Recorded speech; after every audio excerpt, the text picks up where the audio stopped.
नमस्कार दोस्तों, स्वागत है हमारे YouTube चैनल सेल्फ स्टडी में। आयोगों के क्रम में आज हम बात करेंगे।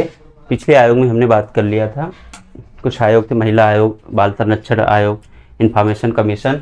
उसके बाद आज हम बात कर लेते हैं कि एक बहुत ही इम्पोर्टेंट आयोग है NCST, मतलब national commission for schedule tribe. Schedule tribe के लिए जो अपना कमीशन है उसकी बात कर लेते हैं। पिछले आयोग में हमने बात किया था SC के लिए। सेम टू सेम, मोस्टली इसमें कोई अंतर नहीं है। ज़्यादातर पूरे के पूरे इसमें जो अपना संवैधानिक प्रावधान है, जो कॉन्स्टिट्यूशनल प्रोविज़न दिए हैं, उनके अलावा उनको छोड़ के बाकी मोस्टली चीज़ें 90% सेम टू सेम है। अगर टेन्योर की बात करेंगे, अपॉइंटमेंट कौन करेगा, ये सारी चीज़ें इसमें NCST आयोग और NCSC आयोग दोनों में सेम होती हैं। तो फिर से इसमें हम बात कर लेते हैं वही कि सबसे पहले जो प्रेजेंट में इसकी कंडीशन है, तो ये क्या है, कॉन्स्टिट्यूशनल बॉडी है, मतलब संवैधानिक बॉडी है जो संविधान में वर्णन है। ठीक, तो कॉन्स्टिट्यूशनल बॉडी है अपनी। इसके बाद फिर बात कर लेते हैं फिर से हिस्टोरिकल बैकग्राउंड की अगर बात करें तो उस समय तक हमने बताया था कि 1978 आते आते देश में ज़रूरत पड़ने लगी थी कि इनके उत्थान के लिए, इनके इस विशेष वर्ग के लिए, समुदाय के लिए ज़रूरी हो गया था कि इनके लिए कुछ आयोग लाया जाए, जिससे कि इनका जो इनके साथ भेदभाव किया जा रहा है, इनके साथ डिस्क्रिमिनेशन किया जा रहा है, तो उससे ये लोग ऊपर आ पाएँ और इनके जो भी इनके साथ अपराध होते हैं कुछ भी, तो इनमें जांच किया जाए। इसीलिए 1978 आते आते नॉन कॉन्स्टिट्यूशनल घोषित कर दिया गया, मतलब एक गैर संवैधानिक निकाय बनाया गया जिसको जो ST से रिलेटेड था। ठीक है, ST SC पहले साथ में ही लिया जाता था, तो 1978 ये गैर संवैधानिक संस्थान बनाया गया इनसे रिलेटेड। फिर 1987 में आता है तो नेशनल ST और SC आयोग आता है। ST और SC संस्थान आते हैं, बनते हैं। 1987 आते आते फिर 1990 में बात कर लेते हैं। 65वां संविधान संशोधन से इसको क्या कर दिया जाता है कि एक संवैधानिक दर्जा दिया जाता है। फिर 2004 की अगर बात कर लेते हैं तो 2004 में 89th कॉन्स्टिट्यूशनल अमेंडमेंट जो कि 2003 में आएगा, तो ST और SC दोनों को अलग अलग कर दिया गया था। ठीक है, तो इसका अभी हम लोग का जो प्रेजेंट कंडीशन है 2004 के हिसाब से पढ़ना है। 2004 में ST और SC आयोग दोनों को अलग कर दिया गया और इसका इस्टेब्लिशमेंट कर दिया गया है कब, 19 फरवरी 2004। अगर SC आयोग की बात करें तो उसमें भी 19 फरवरी था, और ST आयोग की बात करें तो ये भी 19 फरवरी 2004 से इसका गठन हो चुका है। ठीक, तो अभी प्रेजेंट कंडीशन क्या है, 2004 से इसका गठन हो चुका है, जो कि आपकी डेट आपको याद रखना है। ठीक है, हेडक्वार्टर की बात कर लेते हैं तो हेडक्वार्टर इसका न्यू दिल्ली, ठीक है, नई दिल्ली में मोस्टली हेडक्वार्टर है, देश की राजधानी है। फिर इसके कुछ रीजनल ऑफिस है, जैसे आप पूरे देश में ST वर्ग पाया जाता है। झारखंड हो गया, छत्तीसगढ़ हो गया, हैदराबाद हो गया, ये तो हर जगह ST वर्ग पाया जाता है। तो उनके रीजनल ऑफिसर्स, क्योंकि हर एक व्यक्ति को, हर ST कैटेगरी के व्यक्ति को न्यू दिल्ली पहुंचना मुश्किल है।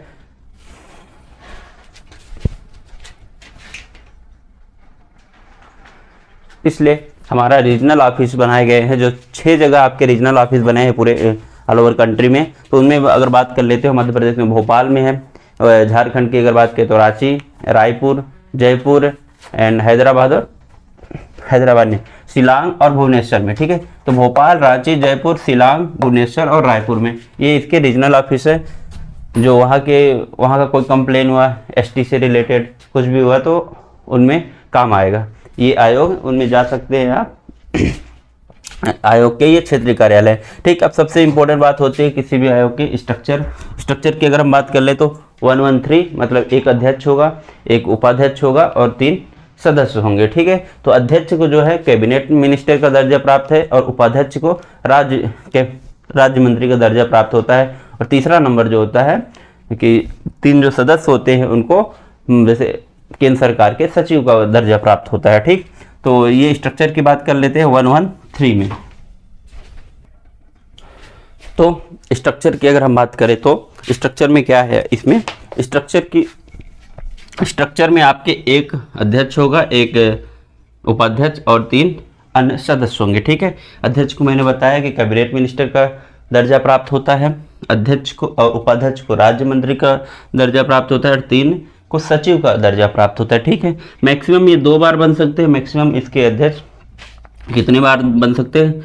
2 बार बन सकते हैं, ठीक है। और इसमें कुछ शर्तें होती हैं कि जो ये सदस्य होंगे ये सब एसटी का सदस्य होना चाहिए। ये जो सदस्य हैं 3 + 1 4 लोग में से एसटी के सदस्य होने चाहिए।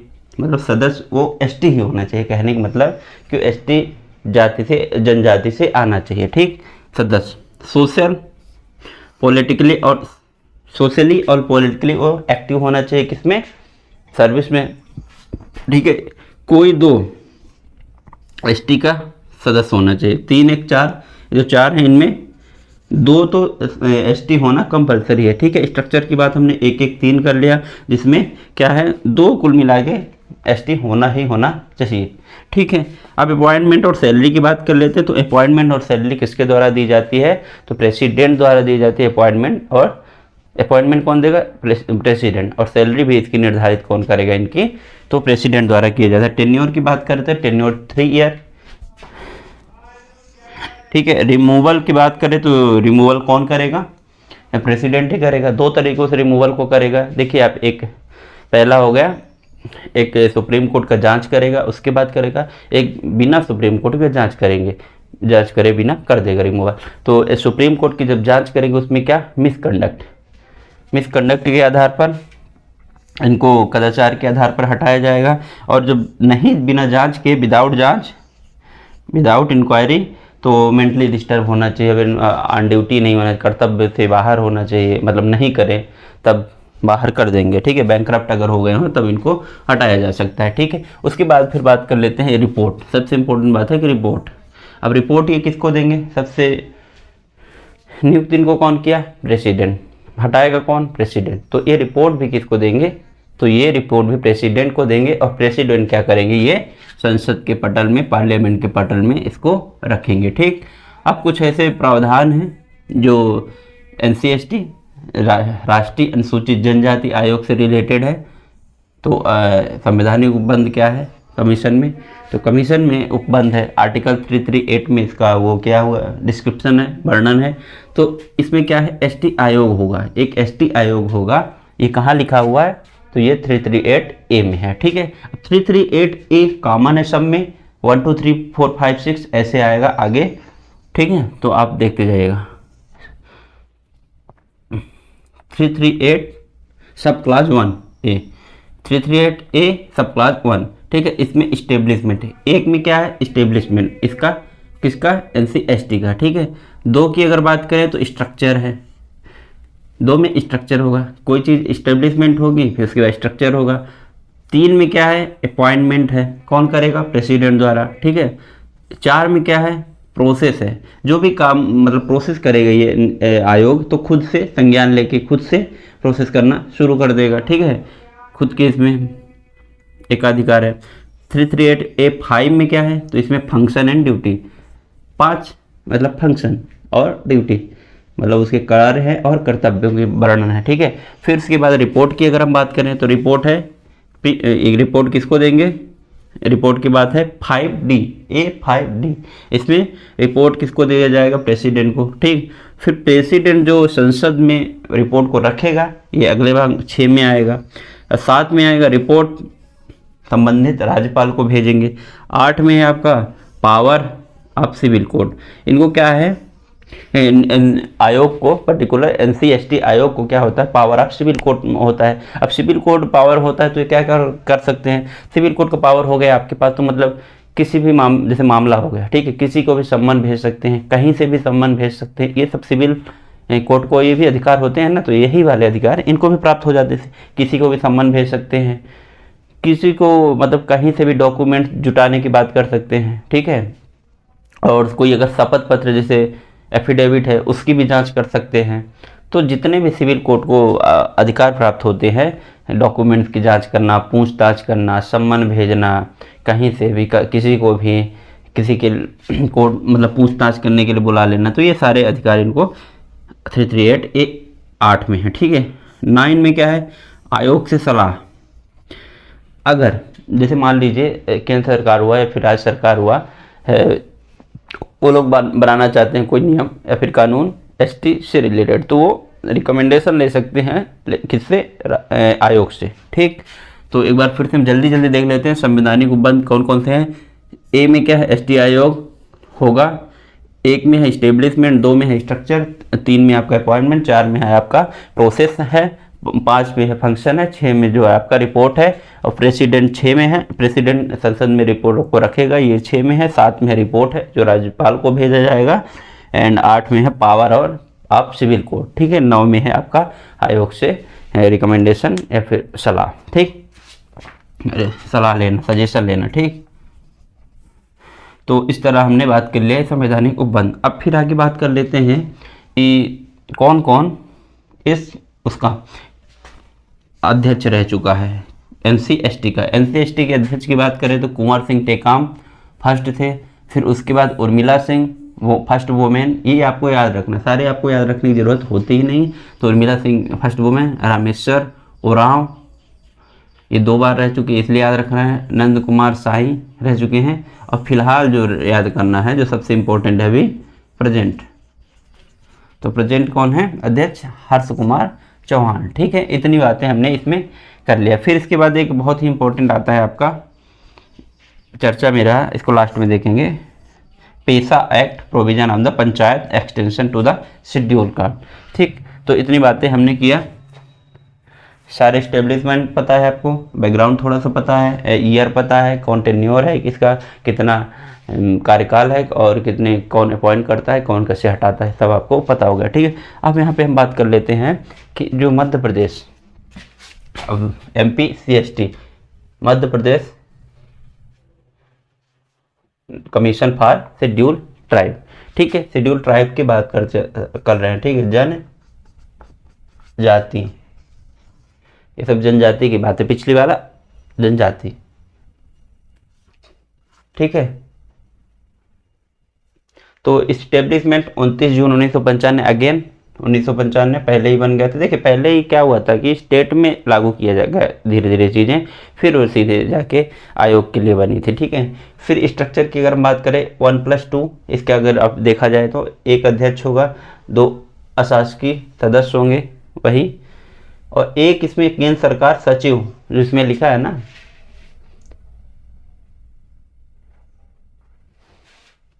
हाँ, इसमें उपाध्यक्ष नहीं होता है, इसमें एक अध्यक्ष होता है, 2 सदस्य होते हैं, और एक इसमें सचिव या फिर सेक्रेटरी रख सकती है केंद्र सरकार। ठीक है, तो टेन्योर की बात करें 3 ईयर, अपॉइंटमेंट कौन करेगा, स्टेट गवर्नमेंट, सैलरी कौन देगी, स्टेट गवर्नमेंट, रिपोर्ट कौन लेगा, स्टेट गवर्नमेंट, मतलब रिपोर्ट ये आयोग किसको देगा, स्टेट गवर्नमेंट को देगा।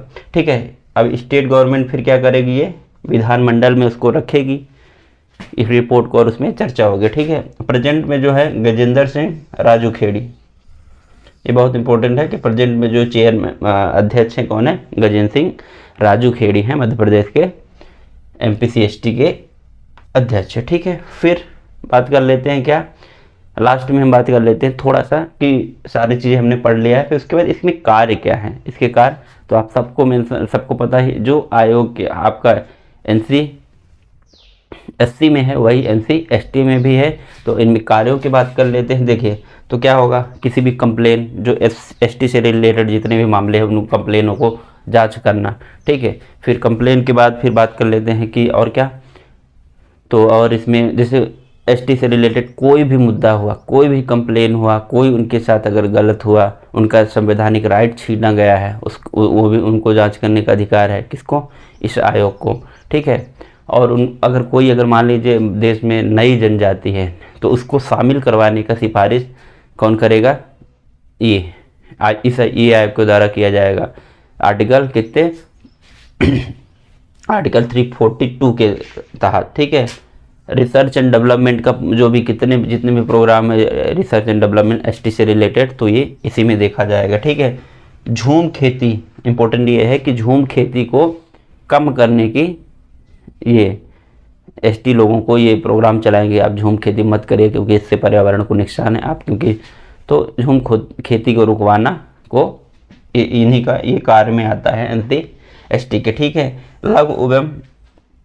लघु वन उपज जो मतलब लोकल फ्रूट्स होते हैं, वन उपज होते हैं, प्रोडक्ट होते हैं, फॉरेस्ट प्रोडक्ट, उनमें स्वामित्व देना एसटी वर्ग को, ये भी कार्य इनका SC/ST में आता है। ठीक, तो इतने कार्य है और बाकी जितने भी कार्य ST से रिलेटेड सब आपको पता ही है और अपने हिसाब से इसमें आ जाते हैं। ठीक है, तो मेन इसमें यही है कि कंप्लेन की इंक्वायरी करना, ST वर्ग के लिए उत्थान के लिए, वेलफेयर के लिए काम करना। ठीक, अब हो गया बहुत ही ज़्यादा चर्चा में रहा है पेसा act.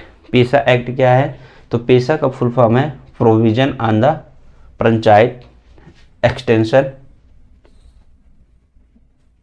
To the schedule area. ठीक है, provision on the panchayat extension to the schedule area, PESA का ये फुल फॉर्म है। पेसा की स्थापना 1996 में हुई और पेसा क्यों बनाया गया है अभी इसमें चर्चा में इसलिए रहा है कि मध्य प्रदेश जो है अभी पेसा एक्ट 2000 अभी लागू किया है लेटेस्ट में, वही राज्य है जो लेटेस्ट में पेसा को लागू किया है। बहुत दिन से कोशिश चल रही थी लेकिन फिलहाल जनजाति गौरव दिवस जो कि नवंबर में मनाया जाता है उसमें MP गवर्नमेंट ने घोषणा कर दिया है कि पेसा एक्ट यहाँ लागू होगा। पेसा एक्ट में तहत क्या होता है कि जो अनुसूचित जनजाति क्षेत्र है, ठीक है, शेड्यूल ट्राइब एरिया है, वहाँ का क्या होता है कि जो वहाँ का कल्चर है, ट्रेडिशन है, परंपरा को उनको बचाने के लिए उनको एक विशेष अधिकार दे दिया जाता है, खासकर पंचायतों को मजबूत बनाने के लिए कि वहाँ की एक ग्राम सभा होगी, वहाँ की पंचायत जो है वो अपने ढंग से, क्योंकि हर व्यक्ति का मतलब जैसे नॉर्मल एक है कम्युनिटी और ST कम्युनिटी है, उनका कुछ अलग अलग ट्रेडिशन होता है, तो उनको सशक्त बनाने के लिए उनको विशेष अधिकार दे दिए गए हैं पंचायतों से रिलेटेड। तो पेसा एक्ट का संबंध सीधे ST से है और पंचायतों को सशक्त बनाने से है। और क्यों? क्योंकि उनका वो ट्रेडिशन और कल्चर को अपने सेव कर सकें। ठीक है, तो कुल मिला के अभी तक के अपडेट में 7 राज्य है ऐसे जहाँ पे पेसा एक्ट लागू हो चुका है, जिसमें आंध्र प्रदेश, तेलंगाना, हिमाचल प्रदेश, महाराष्ट्र, गुजरात, MP ये है। ठीक है, प्रमुख MP को याद रखना है क्योंकि MP ने अभी हाल ही में किया है लागू। ठीक है, तो अभी फिलहाल हमने इसमें सारी बातें कर ली है SC/ST आयोग की। ठीक है, इस्टेब्लिशमेंट ईयर आपको जरूर याद रखना है 19 फरवरी 2004, जिसमें अलग कर दिया गया। ठीक है, तो एक बार इस वीडियो को आप देख लीजिएगा, स्क्रीनशॉट ले सकते हैं आप, आराम से स्क्रीनशॉट ले लेंगे तो फिर आपको पढ़ने में बहुत आसान होगा। ठीक, तो आई होप ये वीडियो आपको बहुत ही फ्रूटफुल रहेगा, बहुत ही लाभदायक रहेगा और एग्जाम के रिवीजन में हेल्पफुल करेगा। धन्यवाद।